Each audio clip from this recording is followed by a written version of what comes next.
Los invito a estar buscando en Gálatas capítulo 5, que es el que nos corresponde en esta mañana, y verso 16.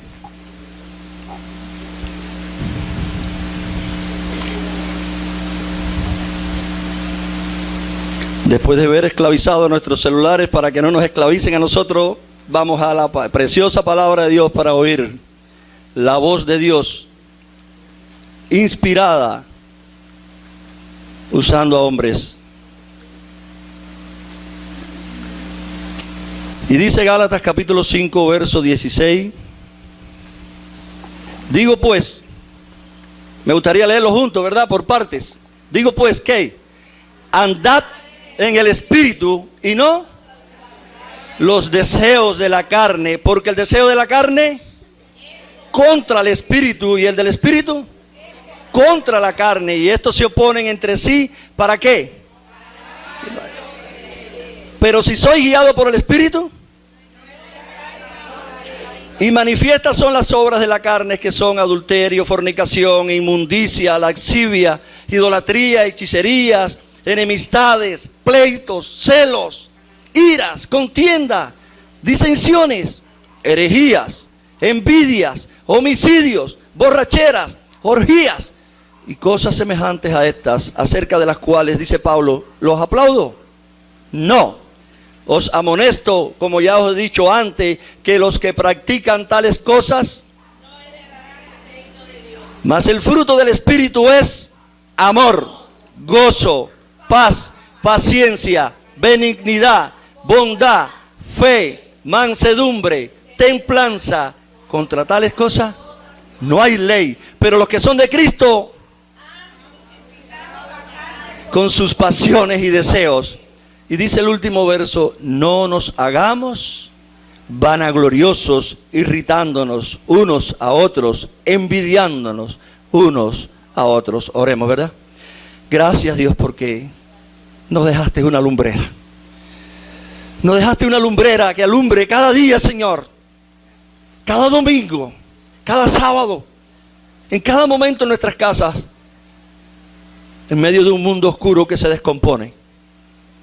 Y no solo que nos dejaste una lumbrera, sino que nos enviaste, inspirado por tu Espíritu, usando al apóstol Pedro, que hacemos bien en estar atentos a esa lumbrera hasta que Cristo vuelva. Ayúdenos en esta mañana, Dios, para que nuestra forma de vida, nuestros pensamientos, nuestros sentimientos, todos sean moldeados por esa lumbrera que es tu palabra, Dios. Y no al revés, no tratar de moldear a tu palabra desde nuestra situación. Bendícenos y que ella nos hable al corazón. Amén. Y amén. Lo que hace a uno cristiano no es decidir ser una mejor persona. No es mejorar nuestro carácter, que algunas personas piensan que mejorando el carácter se hace uno cristiano. Un cristiano es alguien que el poder de la resurrección de Cristo corre por sus venas. Un cristiano es alguien que tiene el poder de la resurrección de Cristo fluyendo por su vida. Un cristiano tiene el poder de la resurrección de Cristo actuando en él.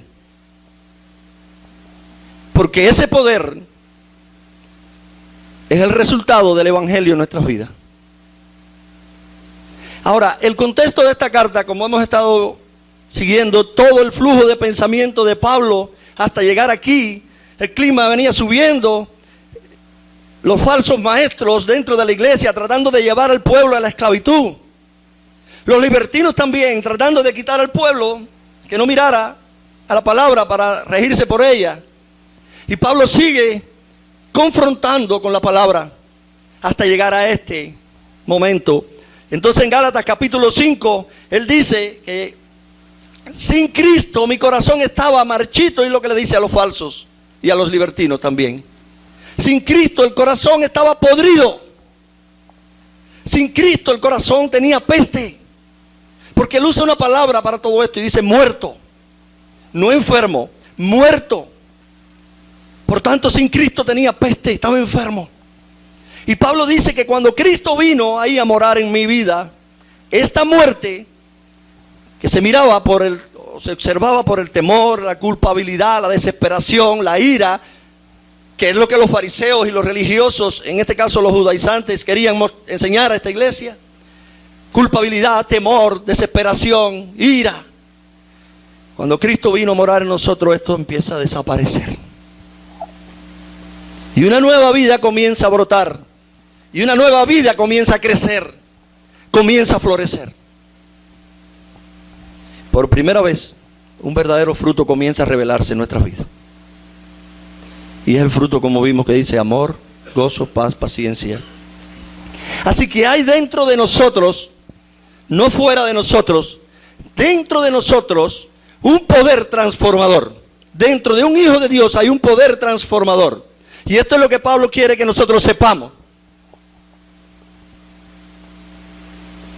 En la carta a los Corintios se repiten varias veces: no sabéis, no sabéis, no sabéis. Porque una de las cosas que hace que el pueblo de Dios esté siempre tirado en la cuneta es no saber. Y en el Antiguo Testamento dice: mi pueblo pereció por no saber, porque le faltó conocimiento. Y Pablo está diciendo aquí: lo que quiero que ustedes sepan es que dentro de los hijos de Dios hay un poder transformador. Dentro. Que se recibió el día que oímos y creímos, como dice la Escritura. Y esto es lo que Pablo quiere que sepamos también nosotros hoy, hermano. No solo en teoría, sino en la vida práctica. Que sepamos que en la vida práctica, dentro de nosotros, mora el Espíritu de Dios, que vino a darnos poder. Pero no poder para hacer lo que las personas hoy quieren, como el mismo ser humano sin Dios, que busca poder para hacer lo que él quiere. Ahora, lo primero que vamos a estar observando en los versos 19 al 21 son las señales de muerte espiritual. ¿Por qué en este momento el apóstol llega a estas dos evidencias? Después de haberle dicho tantas cosas a los fariseos, le dicen: los que están viviendo bajo la ley ya no vives bajo la gracia, no tienes vida en la gracia. Ahora llega a mostrar dos síntomas, dos estilos de vida, dos resultados de algo. Y lo primero que dice en el verso del 19 al 21, las obras de la carne son, y empieza a mencionar unas cuantas, hermano. No necesitamos mucha hermenéutica para saber lo que quiere decir cada palabra de esa, ¿verdad? No necesitamos mucha hermenéutica. Pero en esos versos del 19 al 21, eso es lo que está mostrando: es la peste. Está mostrando la muerte. Está mostrando las obras de un corazón sin Dios. Las obras de una vida sin Cristo. Y esa es la evidencia de muerte, de peste.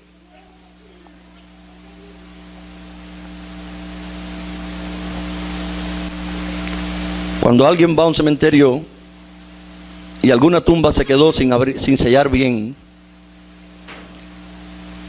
el olor a esa putrefacción es insoportable. Y lo que Pablo está diciendo, estos versos del 19 al 21, es un olor insoportable. Es una putrefacción. Y hay 15 palabras que Pablo utiliza para describir esa vida, hermano. Solo mencionaré algunas, porque ya les digo, no necesita mucha hermenéutica. Y habla de enemistades, pleitos, celos, iras, contienda, disensiones, herejías.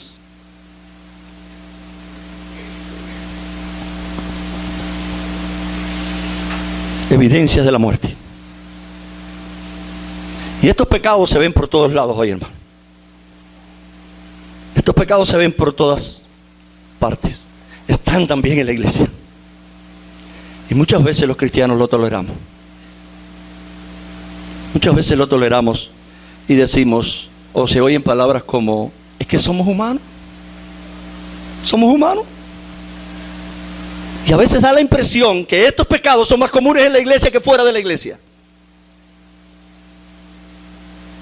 A veces da la impresión que este síntoma de muerte, de putrefacción, tiene más vida a veces dentro de la iglesia que fuera de la iglesia. Pero todos estos, la lista entera, porque no hay distinción, son señales de muerte espiritual. Y he usado mucho el ejemplo de la babosa, hermano, Porque siempre quiero que sepas algo. Donde quiera que tú pases, hijo de Dios, deberías estar dejando como la babosa un surco de vida espiritual, no de muerte espiritual. Que donde quiera que tú hagas contacto con alguien, puedas dejar las marcas de la vida nueva en Cristo, no de la muerte, de la caída. Que puedas tocar la vida de alguien, pero no con muerte y peste. Por eso yo te invito que cada día puedas ir a Gálatas 5 y lo leas, hermano. Y que cada día revises tu vida. Está dando más peste. Esto es parte de la vida sin Cristo, hermano. Lo que está mostrando Pablo aquí. Lo que le está diciendo a los Gálatas, tanto a los libertinos como a los judaizantes. Esto es parte de esto es lo que da una vida sin Cristo, una vida en las fuerzas del hombre. Ahora, la naturaleza carnal es gobernada por los deseos. Y estamos viviendo momentos hiper complicados. Es cuando más hoy el ser humano quiere vivir gobernado por los deseos. Gobernado por los deseos y no por la palabra de Dios. Así que la carne es una naturaleza gobernada por los deseos. Y el verso 17 dice, porque el deseo de la carne es contra el del espíritu. Y quiero que aprendamos a ver esto constantemente, hermano, todos los días. El deseo de la carne está completamente opuesto al del espíritu. Opuesto. Y el del espíritu totalmente opuesto al de la carne. Muchas personas en estos tiempos dicen, yo soy guiado por el espíritu. Y lo que vemos, hermano, el olor que sale es de muerte. ¿Cómo puede ser posible si el deseo del espíritu es contra la carne? No es lo que tú dices y lo que yo digo, hermano. Es lo que vemos, lo que la gente ve que está saliendo, que está despegándose de nosotros. Porque el deseo de la carne es contra el espíritu. Y el del espíritu es contra la carne. Y esto dice, se oponen para que no hagáis lo que quisieres. Ahora, ¿cuál es el problema, hermano? El problema no son los deseos. Todos nosotros tenemos deseos. El problema no son los deseos. El problema es ser gobernados por los deseos. Y hay personas que hoy lo expresan muy bonito, con palabras muy lindas. Dice, sentí el deseo y lo voy a hacer. Estás gobernado por el deseo, sin pasarlo por la palabra de Dios. El problema no son los deseos, sino cuando tú eres gobernado, cuando yo soy gobernado por los deseos. Y quiero que estemos pensando en el caso de la caída. El caso de Adán y Eva. ¿Quién gobernó a Adán y a Eva? ¿La palabra de Dios o los deseos? Y lo que dice la palabra ahí en Génesis 3:6 es que cuando la mujer vio que el árbol era bueno para comer, ahí empezó a ver, y que era agradable para los ojos, y que el árbol era deseable para alcanzar sabiduría, y tomó. ¿Quién dirigió a esa mujer? ¿La palabra de Dios, lo que le había dicho el Creador? No. La dirigió su deseo, lo que vio. ¿Y saben cuál fue el costo de personas como Adán y Eva gobernados por el deseo? Que lo que está dando hoy el resultado en la vida de las personas es la peste, la muerte. Ese es el resultado de ser guiado por el deseo. Y les estoy llamando desde ahora, hermano, a que estemos pensando, porque hoy muchos cristianos se llaman cristianos y viven por los deseos gobernados, más que por la palabra de Dios. Cuando los deseos deberían ser llevados cautivos a la palabra de Dios, a ver si mi deseo está dando el resultado que debe dar. Ahora, gobernada por el deseo antes que por la verdad fue Eva ahí. Dios le había dicho, no lo hagas. Pero ella vio. Ella sintió y tuvo deseo. Y muchas personas hoy, aun cuando Dios dice, no lo haga, dicen, pero yo tenía el deseo de hacerlo. Hermanos, se parecen a Eva. O se parecen a Adán. Y Pablo no da ninguna escala. Pablo dice, todos son síntomas de muerte. Todos son síntomas de muerte. Pero lo que pasa aquí cuando está dando estos síntomas, y se lo está diciendo a una iglesia donde habían falsos maestros ya enseñando dentro y habían libertinos, y lo que pasa aquí es que el poder de la resurrección no estaba siendo aplicado a la vida de ellos. No había sido aplicado. Era una teoría. Pero también Pablo nos muestra las señales de vida, hermano. ¿Qué es lo que dicen los versos que le sigue? El fruto del Espíritu son amor, gozo. Bueno, ¿cuántos leímos? Son una descripción de lo que es un cristiano. Y así es como un cristiano debe actuar y relacionarse. Aquí están las señales de un cristiano, las señales de vida.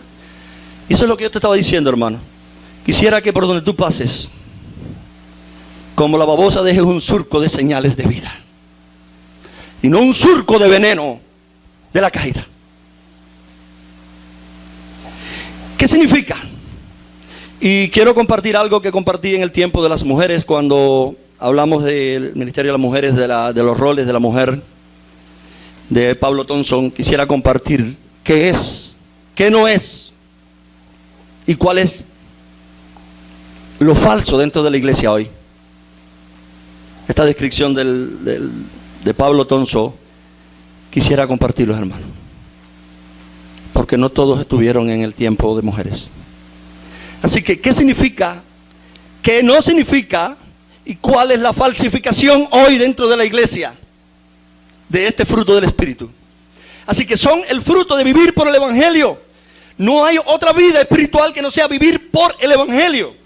Y esto es el resultado de vivir por el Evangelio. Acá en el capítulo 5 el apóstol está poniendo este fruto del Espíritu, pero ha venido diciendo desde el mismo capítulo 1 que vivimos por el Evangelio, tenemos vida por el Evangelio, que vivimos por la justicia que es revelada e imputada por el Evangelio. Y ahora está diciendo el resultado de esa vida. Así que no hay manera de tenerlo a menos que sea por el Evangelio. No hay manera. Y el poder de la resurrección no tiene que ver con obras hechas por nosotros, a la manera de nosotros. No, sino que dice la Escritura, es el fruto, el resultado que viene por una transformación que está produciendo el Espíritu de Dios dentro de nosotros. Es el resultado, no es algo que tú y yo podemos buscar ni lograr. Es resultado. Y el primero que aparece ahí en la lista, ¿cuál es? ¿Cuál? Amor. Y amor, hermano, lo que está diciendo el apóstol Pablo, amor es cuando tú sacrificas tus intereses por el bien de otro. Cuando tus intereses son sacrificados por el bien de otro. Pero lo opuesto es el miedo. Es que tengo miedo que la persona vaya. Eso es lo opuesto, hermano. Pero no es lo opuesto lo que hace más daño a la iglesia. Es la falsificación en estos tiempos lo que le hace más daño a la iglesia. Y Pablo Thompson decía cuando explicaba que la falsificación del amor es la necesidad egoísta de afecto. Yo necesito que me amen. Y te daré siempre y cuando tú me ames. Tú me des. Esa es la falsificación del amor. Y muchas veces lo vemos en la práctica. Pero el amor que presenta la Escritura es sacrificio de mis intereses por el bien de otro. Y eso es lo que vemos en el libro de los Hechos cuando dice que ellos vendían sus propiedades. Es lo que producía el Espíritu de Dios en la vida de estas personas. Ahora, ¿qué pasa cuando empezamos a usar a la gente para nuestro propio bien? Esa es la falsificación de hoy. Cuando empezamos a utilizar a la gente para nuestro propio bien. Y le llamamos amor. Y hay un libro titulado Cómo amar a tus hijos sin sacrificarse. Sin sacrificarte. Y hermano, quiero que sepas algo. No puedes amar sin sacrificarte. Basta de seguir engañándonos. Que yo amo sin sacrificarte. Porque la palabra que aparece ahí implica un sacrificio. Amor es abrirte a otro. Y este es el resultado de vivir creyendo el Evangelio de la gracia de Dios. Vivir abierto a otro, que no tenían los judaizantes aquí. Y que estaban engañando a esta iglesia. Vivir abierto a otro. Amor es hacerse vulnerable. Amor es servir a otro, Como lo dijo Jesús, el Maestro lo ha hecho y les he dado ejemplo. Amor es dándote totalmente a otro. Ahora, el gozo y el amor parece que son parientes. Y la segunda descripción del fruto que aparece es gozo. Y la palabra gozo, algunos solamente lo traducen como alegría. Hermano, no es la esencia de la palabra que está ahí. Gozo es un reconocimiento agradecido a Dios por la salvación. Cuando mi hermano Yonnay hablaba y predicaba el otro día, aquellas personas gritaban de alegría reconociendo lo que Él hizo. Y este es el gozo, la palabra que significa reconocer agradecidamente a Dios por la salvación. Deleitarnos en Dios por el valor de quién es Él. Deleitarnos en Dios por Él mismo. Pero lo opuesto es desesperación. Cuando vemos problemas, las personas a veces empiezan a desesperarse. es lo opuesto al gozo. Pero les digo, hermano, el que más daño hace no es el opuesto, aunque hace daño. El más que hace daño es la falsificación. Cuando tu vida, tu gozo depende de circunstancias, hermano, ¿saben lo que pasa? Que un día tal vez amanecimos muy bien, pero otro día tal vez amanecimos con fiebre. Si tu gozo depende de las circunstancias, no, como decía Francisco cuando predicó, hermano, no creo que muchas de estas cosas que dice la Escritura podrás vivirlas, porque las circunstancias cambian todos los días. Así que cuando tus actitudes dependen de cómo salen las cosas, serás como una persona, como un yoyo, que un día está arriba y un día está abajo. Pero no, la falsificación es un sentimiento basado en bendiciones presentes. Y es lo que se ve hoy dentro de la iglesia cristiana, entrando en las iglesias. Me siento porque hubo una bendición presente. En lugar de agradecer constantemente, gozarme constantemente por aquel que me bendice y no por la bendición presente. El número 3 que aparece es paz. Confianza en la sabiduría y el control de Dios para tu vida, hermano. Tú no tienes el control de tu vida. Pero la paz, esta que habla aquí, lo que está hablando es una confianza en ese control y sabiduría de Dios. No es decirle, Señor, toma el control. Él lo tiene. Él es el rey del universo. No pensando que tú eres más sabio que Dios, hermano. Nunca lo serás, ni yo tampoco.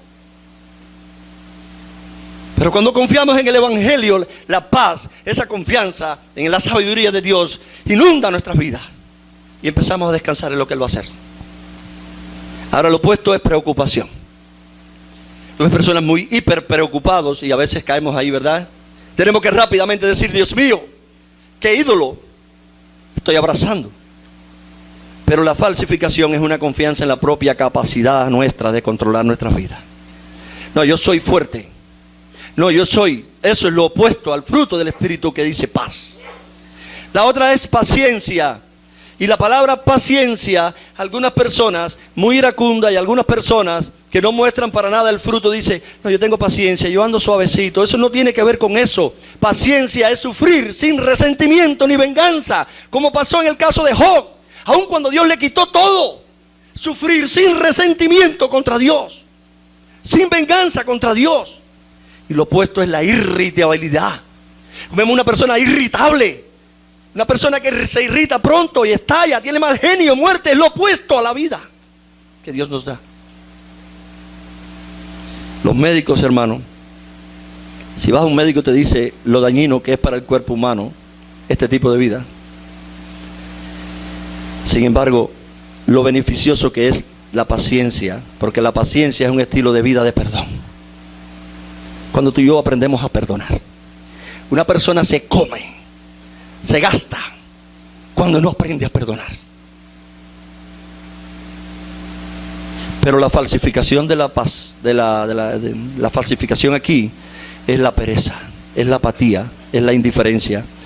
Pero la otra que habla dice benignidad, la otra característica del fruto, bondad, ser generoso con el tiempo, ser generoso con el dinero, ser generoso con los talentos que Dios nos dio. Y Francisco hablaba de esto, ser generoso con lo que Dios nos dio. Eso es el resultado del Evangelio creído. Con el dinero, con el talento, con el tiempo que Dios nos ha dado. Y también el benignidad es deleitarse en ver a otros progresar. Hay personas que no les gusta ver a otros progresar.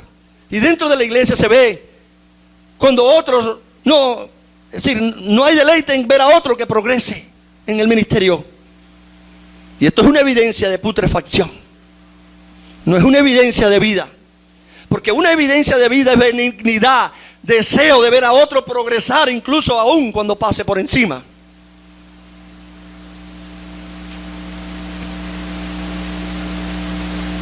Es ayudar a otro, hermano. Facilitar a otro para que sea exitoso. Y lo opuesto es frialdad. Lo opuesto es mezquindad. Y lo falso, hermano, son las buenas obras hechas para conseguir algo para ti mismo. Y eso es lo más que se usa en estos tiempos, hermano. Hago una buena obra, pero estoy pensando que tal vez recoja por esa buena obra. Y eso es una falsificación. La otra que dice bondad, ser genuino, ser el mismo en público, ser el mismo en privado, el mismo con unos y con otros. Y le decía la palabra cuando llegué, hermano, imparcial, lo que está bien con todo, y lo que está mal con todo, hermano. Ser genuino, lo mismo en público, en privado, con los unos, con los otros, no con sus grupos, sin agendas escondidas, una sola agenda, la agenda de Dios, la vida de Dios. Y lo opuesto es hipocresía, hermano.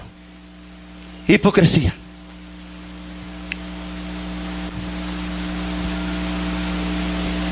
La hipocresía tiene muchas marcas, hermano. Cuando estaba trabajando en Cárdenas, una hermana vino quejándose porque había otra hermana que el mismo día domingo le había dicho que Dios te bendiga. Y ese mismo día en la tarde, lo que le descargó por la tarde fue una descarga eléctrica de veneno. ¿Cuál de las dos fue la verdad? El deseo de que Dios la bendiga, o el otro. ¿Dónde está la verdad? Muchas veces convertimos que Dios te bendiga en un saludo falso, hermano, cuando debería ser genuino. Tengo deseo que Dios te prospere, que te bendiga de verdad. Y esa es el opuesto a la hipocresía. Pero la falsificación son franquezas insensibles. También he visto muchas personas que dicen, hermano, yo tenía que decirlo, porque yo soy tan feo. Hermano, qué francos somos. Pero hermano, eso es la falsificación de la bondad.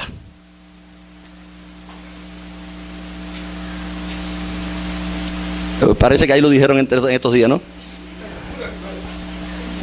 Por acá lo dijeron, dicen estos días. Fe. Y la palabra fe aquí es fidelidad. Perdón.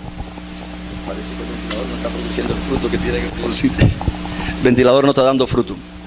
Fidelidad. Ser fiable. Cumplir los compromisos. Cuando dices algo, cúmplelo. Eso es lo que significa fidelidad. Esto no es la fe, esa hiperfe que las personas dicen. Aquí la palabra tiene una referencia a fidelidad.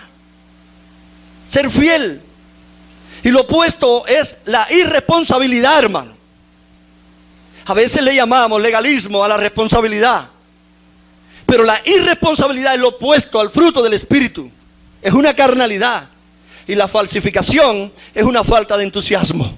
Una falta de entusiasmo para hacer aquello que el Rey de Reyes quiere que hagamos. Una falta de entusiasmo para servirlo. Una falta de entusiasmo para amarlo y adorarlo junto con su pueblo.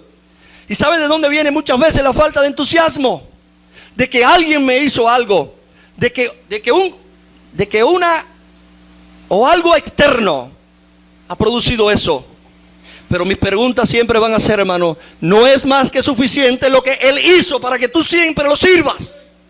No es más que suficiente lo que Él hizo para que lo ames, a pesar de lo que otros hagan. Y vuelvo a recordar las palabras de Francisco cuando dijo, aquella mujer que se entregó no le importó ni lo que el fariseo decía, sino que vino a adorar a aquel que lo hizo todo por mí. Así que mis hermanos, falta de entusiasmo, falsificación de la fe, de la fidelidad. Mansedumbre, olvidarse de sí mismo, hermano. Olvidarse de ti mismo. No es pensar menos en uno, hermano, sino pensar de uno menos. Es olvidarse de uno mismo, no tener conciencia de uno mismo. Uno no está pensando qué pensaría la gente, que no, eso no es el problema. Aquí el problema no es qué piensa la gente. Y lo opuesto de esto es el orgullo, hermano. Sentimientos de superioridad en el pueblo de Dios. ¿Saben quién sí es superior en el pueblo de Dios? El Rey de Reyes, Jesucristo. Ese sí es superior. Pero nosotros estamos todos en la misma caja. Y hemos sido todos redimidos y puestos en la misma situación. Así que sentimientos de superioridad. Pero lo falso que daña a la iglesia es la timidez, la vergüenza, sentimientos de inferioridad. El otro fruto que aparece por Pablo es la templanza. Y me gustaría que vean las tres partes, para poder entender lo que sigue diciendo el apóstol. Templanza es ser capaz de elegir lo importante antes que lo urgente. Lamentablemente muchos líderes, muchos pastores, muchas personas viven siempre atrás de lo urgente, lo urgente. Pero templanza es decidir lo importante antes que lo urgente. La persona que siempre está en lo urgente es una persona que no se ha preparado para darle prioridad, como dice la Escritura, a lo que es importante.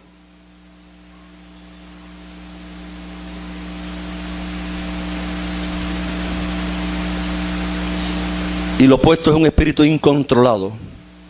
Pero la falsificación es el poder de la voluntad por medio del orgullo. Y hay personas que dicen, yo tengo una voluntad de hierro. Sí, esa es la falsificación de la templanza, hermano. ¿Y qué es lo que dice la palabra de Dios? Contra tales cosas, ¿qué? ¿Qué dice Pablo?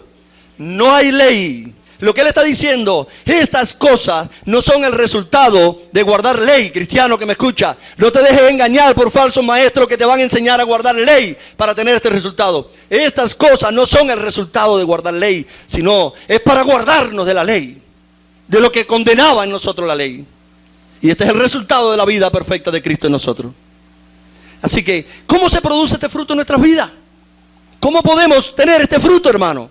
Si le preguntas a un legalista, te dice, cumple los mandamientos. Si le preguntas a un libertino, tal vez te dice, no tienes que hacer nada. Siéntate tranquilo, haz lo que tú quieras, que de todas maneras, mira, lo que va a hacer, va a ser. Pero ¿cómo se produce según la Escritura, hermano? Y hay dos requisitos ahí en la palabra. Y es lo que quisiera siempre, que podamos volcarnos hasta la palabra de Dios y sacar de ahí la verdad que va a transformar nuestras vidas, no la suposición humana. Y el primero es negativo y el otro es positivo. Pero está en el verso 24 y está en el verso 25. Y me gustaría que presten atención a lo que el apóstol le dice a esta iglesia, que también es para ti y para mí. Y en el verso 24 dice, ¿qué? ¿Alguien lo puede leer?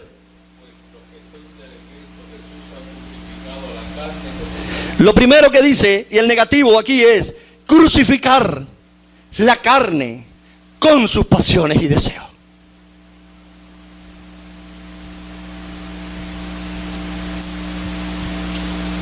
Y esta es la base para la vida cristiana, hermano. Crucificar la carne con sus pasiones y deseos. Y Pablo dice que la dinámica para pecar procede de lo que se llama carne. Y la pregunta es, ¿qué es carne? ¿Qué es carne? Y la carne son los restos de la vida vieja, con sus supradeseos que forman parte de nosotros. Luchas, hábitos, estrategias, patrones de conducta, formas viejas de llenarse, hermano. Y están muy enraizadas ahí, como dice el verso 18. Están muy arraigadas allí. Son deseos, dice el verso 16 y el 24. Deseos desbordados. Son la energía que mueve a las personas que no tienen a Cristo. Los deseos de la carne. Y es como el hambre y la sed, que cuando tienes deseo de tomar, tomas agua. Cuando tienes hambre, comes. Ahora pensemos un momento en el ser humano sin Dios. El único que puede llenar esos deseos, hermano, en un ser humano sin Dios, ¿quién es? El yo. Son tan fuertes, son supradeseos que hay que satisfacerlos.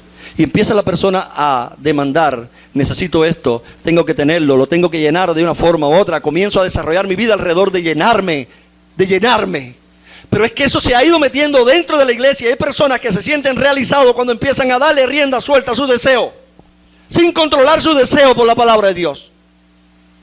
Desarrollamos entonces todo tipo de estrategias para lograr lo que necesitamos. Ahora, ¿qué pasa cuando Cristo viene a nuestro corazón?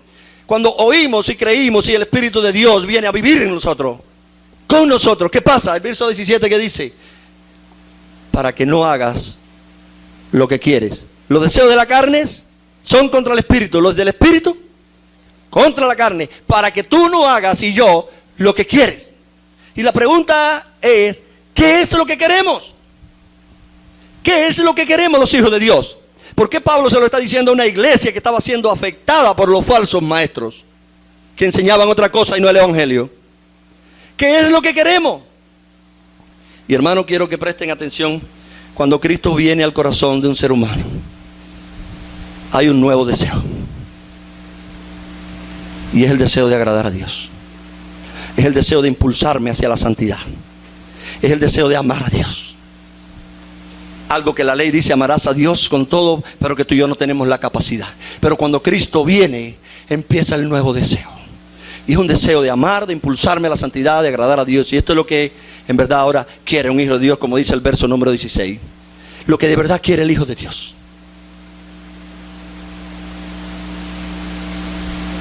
Pero hay un contraste entre el espíritu y la ley, hermano. Vivir bajo la ley, quiero que vuelvan a prestar atención, hermano, porque es muy sutil el engaño metiéndose dentro de la iglesia del Señor. Y vivir bajo la ley quiere decir depender de lo que dice la ley. Vivir bajo la ley quiere decir depender de mis propios esfuerzos para hacer lo que Dios está diciendo. Vivir bajo la ley quiere decir depender del poder de mi voluntad. Y si trabajo un poco más y puedo, y muchas veces los consejos que se le dan a una persona que tal vez tiene vicio es: esfuérzate, hazlo. Es un consejo dañino. No es eso lo que va a quitarle a la persona el poder. Esclavizado del vicio. Muchas veces el consejo a una persona con ira es: cuenta hasta 10. Eso parece más humanismo que cristianismo.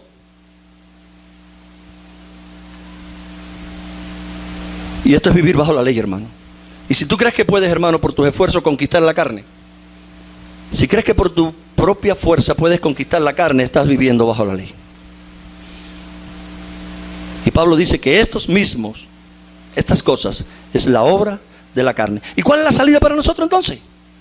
¿Qué salida tenemos tú y yo? Y el primer requisito aparece aquí en el versículo 24. Crucificar la carne. ¿Qué quiere decir? Primero, no quiere decir lastimar y golpear y abusar. Hay muchas personas, hay videos por ahí de personas que se cogen y se empiezan a dar leña porque piensan que esto es a lo que se refiere. Vamos a castigar. La carne no es el cuerpo, hermano. Los pecados del cuerpo no es. Los pecados del cuerpo son el síntoma. La causa son los deseos de la carne. Y es curioso que Pablo dice: crucifica la carne, no mates la carne. Crucifica la carne, no aplastes la carne. Oye, hay muchas personas acá aplastando la cabeza al diablo, aplastando la carne, aplastando todas esas cosas, declarando. Eso no es lo que dice la Escritura. La Escritura dice: crucifica la carne. Y esto ha sido lo que hacían los ascéticos, hacer morir de hambre la carne. Pero eso es una forma de autosalvación. Y es, ojo, lo que tenemos que tener presente aquí, hermano. Ojo. Porque Pablo llama fruto del Espíritu la nueva vida. ¿Qué quiere decir esto? ¿Qué quiere decir el fruto del Espíritu? Quiere decir: baja por el sótano de tu corazón, hermano. Baja por el sótano de tu corazón y busca allí aquellos supradeseos que están en la oscuridad y que te están estorbando. ¿Cuáles son? Identifica esos supradeseos que están ahí en el sótano de tu corazón, que tú solo los ves allí, Dios. ¿Cuáles son las cosas que piensas que tienes que tener? Porque si no, no estás bien. ¿Cuáles son las cosas que dices: si no tengo esto, yo me muero? ¿Cuáles son las demandas de tu corazón? ¿Y a dónde los llevas después que los encuentras? Como decía mi hermana hoy: ayúdanos, Señor, porque muchas veces las motivaciones no son las correctas. Y después que los descubres ahí, los encuentras en el sótano de tu corazón, ¿a dónde los llevas? Tienes 3 lugares donde llevarlo, hermano.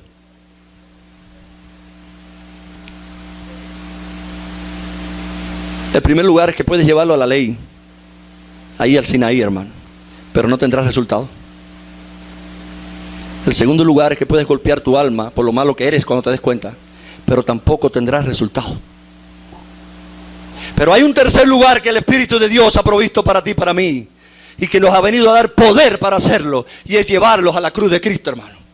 Esos supradeseos que están queriendo gobernarnos, llevarlo, y es lo que dice la palabra: llevar cautivo todo pensamiento, todo sentimiento, toda voluntad humana a la voluntad de Dios, a la cruz de Cristo. Mira la cruz de Cristo diciendo: si yo tengo a Cristo como el Salvador, ¿por qué tengo que tener auto o pseudo salvadores? ¿Por qué tengo que tener estas cosas si Cristo es mi todo? Mira la cruz de Cristo, hermano, y pregúntate: ¿por qué tengo que tener estos salvadores falsos que me decepcionan? Ningún ídolo te puede hacer feliz, hermano. Te puede dar momentáneamente alegría, bienestar entre comillas, pero te va a decepcionar. Y podemos llevarlo aquí porque el Espíritu de Dios mora en nosotros, hermano. Podemos crucificarlo, que quiere decir desenmascara esos supradeseos que están dentro de nosotros. Revélalos, expónlos ahí a la luz de la cruz, hermano. Llévalo a la cruz donde se pueden ver lo pobres que son. Son pobres. Porque ninguno pudo hacer lo que hizo el Rey de Reyes en la cruz del Calvario. ¿Y cuál es el requisito positivo? Andemos, ¿cómo? Primero, a crucificar los deseos. Pero el segundo dice, en el verso 25, andemos por el Espíritu. Y el cristiano tiene y lucha contra los supradeseos de la carne, los restos de la vida vieja. Y estos restos dicen, tienes que tenerme a mí, si no, no hay vida. Pero hay una sorpresa, hermano, y quiero que sepa que tenemos una sorpresa. Los supradeseos dicen, te dicen todos los días a ti y a mí, me tienes que tener porque si no, no tendrás vida. Pero la sorpresa es que el Espíritu de Dios también tiene deseos. Y el Espíritu tiene pasiones. ¿Y cuál es la gran pasión del Espíritu de Dios? ¿Cuál es? Claro que si le preguntamos a personas de distintos tipos hoy, te van a decir distintas pasiones. Pero si vamos a la Escritura, Él mismo revela, porque Él fue el que inspiró la Escritura, hermano. El Espíritu que inspiró la Escritura no está contra el Espíritu que vive en nosotros. Por eso es que el Espíritu que inspiró la Escritura, cuando usó a los autores para escribirla, les puso que podamos ir llevados siempre a toda la verdad que Él inspiró. Y el Espíritu que vive hoy dentro de ti y de mí nos va a llevar a esa verdad, no sacarnos de ella. Es el mismo Espíritu, hermano. ¿Y cuál es la gran pasión de ese Espíritu? ¿Cuál es el gran anhelo del Espíritu? Y los invito, hermanos, a buscar allí, los que puedan buscarlo más rápido, Juan 16, verso 13 y verso 14, para que escuchamos la inspiración del mismo Espíritu al apóstol Juan. Porque Él mismo fue el que inspiró. Y si nosotros queremos saber cuál es la gran pasión de Él, cuál es el gran anhelo de Él, deberíamos preguntarle a Él, no a los seres humanos. Juan 16, verso 13 y 14, y dice ahí, inspirando a Juan, para que esto quede plasmado, las palabras del mismo Salvador, y dice, cuando venga el Espíritu, de verdad, el de verdad, hermano, el de verdad, porque hay muchos hoy hablando en nombre del Espíritu, pero tal vez no es el de verdad. Cuando venga el Espíritu de verdad, Él os guiará. ¿A dónde? El Espíritu de verdad, ¿dónde te va a llevar? A toda la verdad. Porque no hablará. Pero cuando venga el Espíritu de verdad, Él os guiará a toda la verdad. Porque no hablará por su propia cuenta, sino que hablará todo lo que oyere y os hará saber las cosas que habrán de venir. Ya, hasta ahí. Gracias, hermano. El Espíritu de verdad nos guiará a toda la verdad, porque no hablará por su propia cuenta. Hermano, ¿cuántos errores hoy? El Espíritu hablando por su propia cuenta, divorciado de la verdad revelada. Y personas atribuyéndole al Espíritu. ¿Cuál Espíritu es mi pregunta? ¿Cuál Espíritu? ¿El de verdad? ¿Cuál Espíritu? Porque en el Nuevo Pacto, en el Nuevo Testamento, el mismo Espíritu usó a muchos para que dijeran, ojo, porque en los tiempos finales vendrán muchos falsos. Y también dice, prueben los espíritus, porque hay un solo Espíritu de verdad. Y cuando Él venga, no hablará por sí, dice la misma palabra allí, sino que hablará todo lo que oyere y os hará saber las cosas que habrán de venir Él. Y me glorificará, dice Jesús, me glorificará. ¿A quién glorifica el Espíritu de verdad? ¿A quién glorifica el Espíritu de verdad? A Jesucristo. ¿A quién glorifica el Espíritu que hoy está dominando a muchas personas? Al mismo Espíritu. Exaltando al Espíritu por encima de la persona del Hijo. Nunca es el propósito del Espíritu de verdad. Quien inspiró esta palabra, hermano, no fue Jesucristo. Quien la inspiró en la mano de Juan fue el Espíritu de verdad.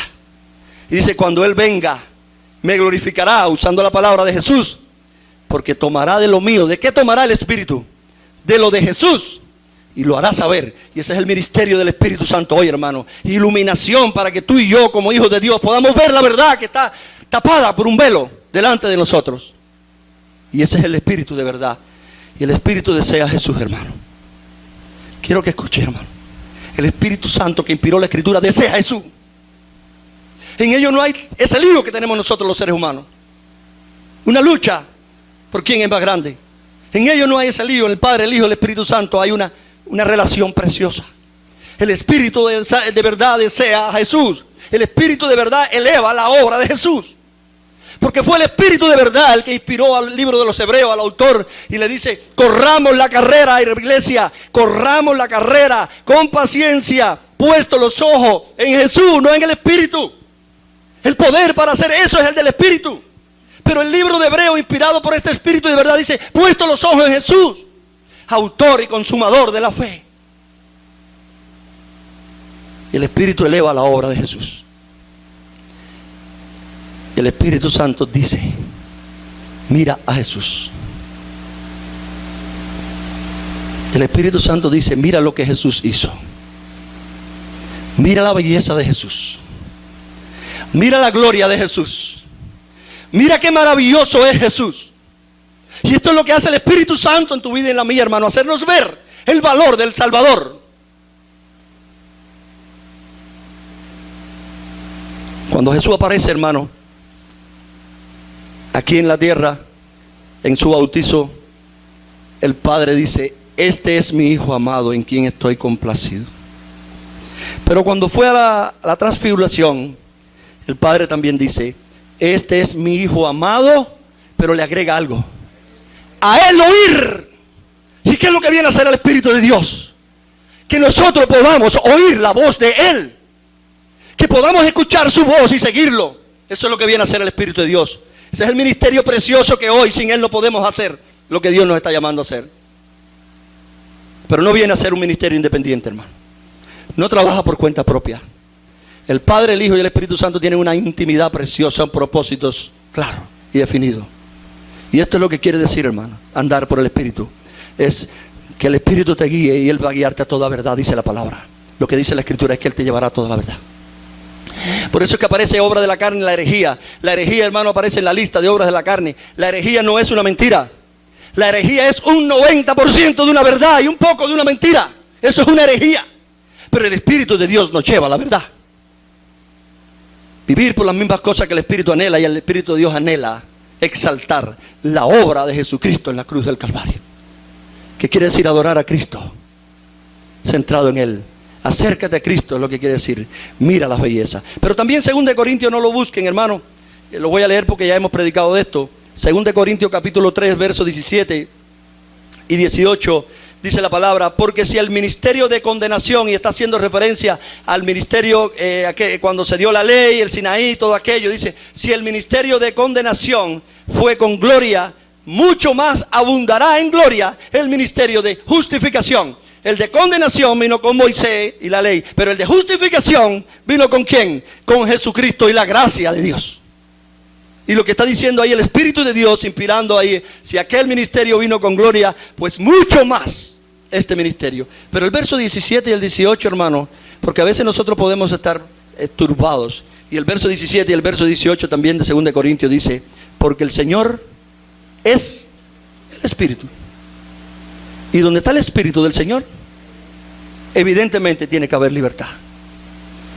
Por tanto, eso tiene una implicación. Nosotros todos, mirando a cara descubierta como en un espejo, ¿la qué? La gloria del Señor. La gloria del Señor, y su mayor manifestación de gloria, cuando predicamos sobre esto lo hablamos, fue la obra en la cruz, la vida y la muerte de Jesús, la resurrección. Y dice la palabra allí, por tanto, todos nosotros mirando a cara descubierta como un espejo la gloria del Señor, somos transformados de gloria en la misma imagen, por el Espíritu de Dios. ¿A dónde miramos, cristianos?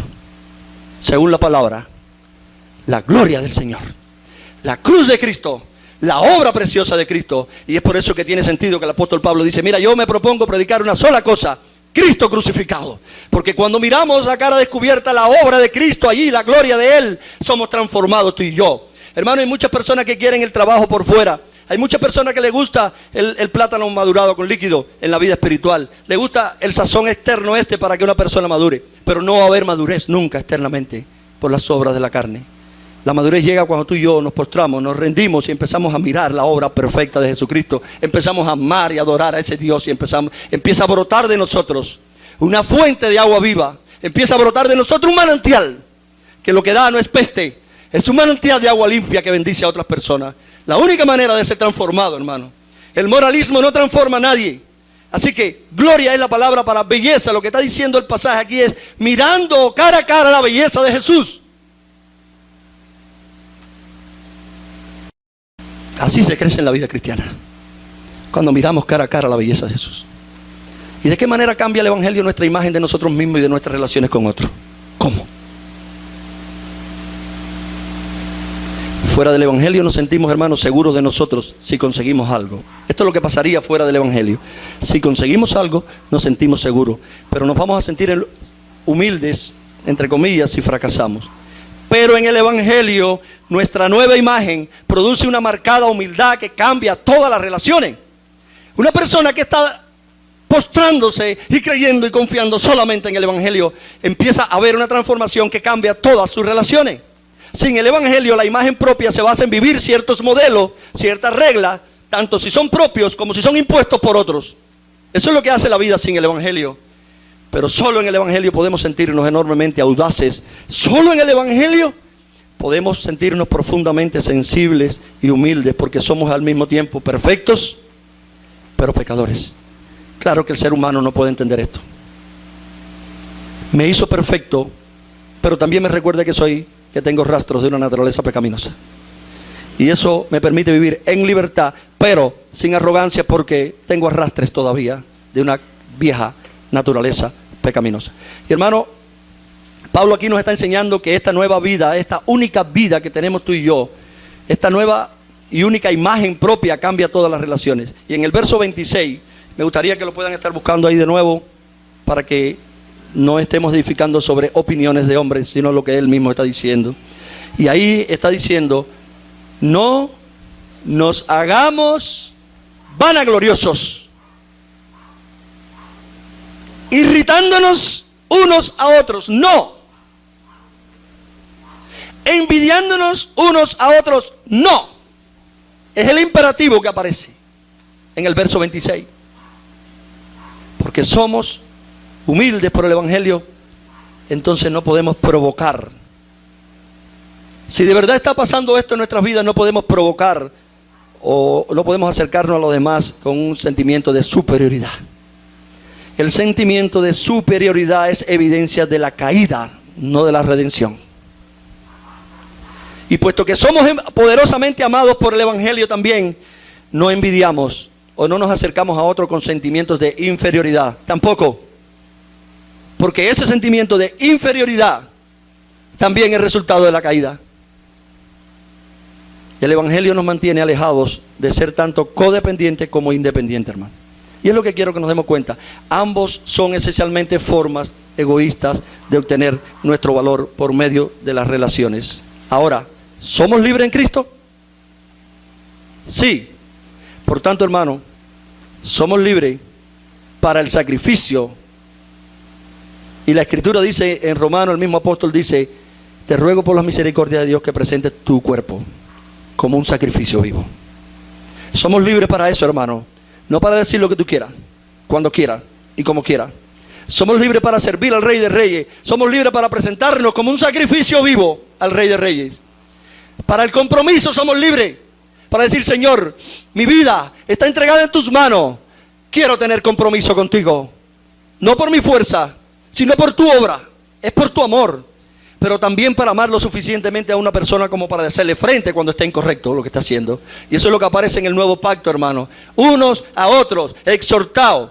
Unos a otros, reprendidos. Unos a otros ahí. Reprenderse unos a otros en amor. Pero para hacerle frente a una persona cuando está equivocado, somos libres. Con el amor de Cristo. Y en el amor de Cristo. O el cristiano tiene el poder de la resurrección de Cristo actuando dentro de ellos. Quiero recordar una de las palabras de Felipe, hermano, de Francisco, cuando usó la prédica el día que estuvo aquí. Y él decía: la indignación por la injusticia es señal de una nueva vida.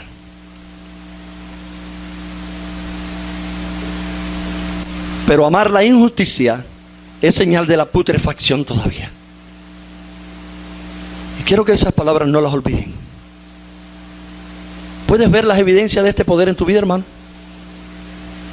¿Es visible la evidencia de este poder de transformación en tu vida que te lleva al fruto del Espíritu? ¿Es visible? ¿Lo pueden ver los que te rodean? ¿Lo pueden ver los vecinos? ¿Lo pueden ver los hermanos? ¿Es este poder de resurrección en tu vida una teoría o es la realidad de tu vida? Y quisiera otra pregunta que la hagas tú, hermano, cada día. ¿Qué ven las personas que te rodean? Si quieres entrar en el foso de tu corazón, ahí en el hueco de tu corazón, en el túnel de tu corazón y revisar, hermano, pregúntale a las personas que te rodean, ¿qué tú ves en mí? ¿Ves la marca de la babosa pero dejando una peste apodrido por donde quiera que voy, envenenándole la vida a las personas? ¿O ves la marca de Cristo por donde quiera que voy, dando vida? ¿Ves fluir, el fluir del río de vida, que es lo que produce el Espíritu de Dios? Con lo que dice el Gálatas 22.